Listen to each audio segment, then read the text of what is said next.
Hi friend, நம்ம இன்றைக்கி TNPSC சம்மில் 7th சம் பார்க்க போகிறோம். வாங்க பார்க்கலாம். கீழே கொடுக்கப்பட்டுள்ள எண்ணெழுத்து தொடரின் விடுபட்ட உறுப்பு தான் கேட்குறாங்க. பாருங்கள், இங்கே 2, 7, 14, 23 இருக்குது. என்னன்னு கண்டுபிடிச்சிட்டோமா? 2 கூட 5 கூட்டினா 7, ப்ளஸ் பண்ணிகிட்டே வந்திருக்காங்க.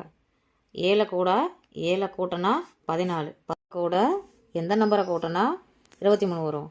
14 கூட 9 கூட்டியிருக்காங்க, 23 வந்திருக்கு. அப்போ 23 கூட எந்த நம்பரை கூட்டினா என்ன வரும்? 11. 5 ஒற்றைப்படை எண்களை கூட்டியிருக்காங்க. 5, 7, 9, அடுத்த நம்பரு 11. அப்போ இங்கே என்ன வந்திருக்கும்? 34 வந்திருக்கும். ஓகேவா? ஆப்ஷனில் பாருங்கள், எல்லாமே ஹெச் தான் கொடுத்துருக்காங்க. அப்போ நம்ம கன்ஃபியூஸ் ஆக வேணால் பக்கத்தில் ஹெச் போட்டுக்கலாம். அடுத்த செகண்ட் நம்பரை பாருங்கள், அடுத்தது பெருக்கிட்டே போயிருக்காங்க.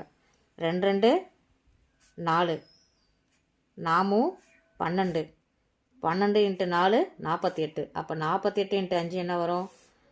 240 வரும். Option A is the answer.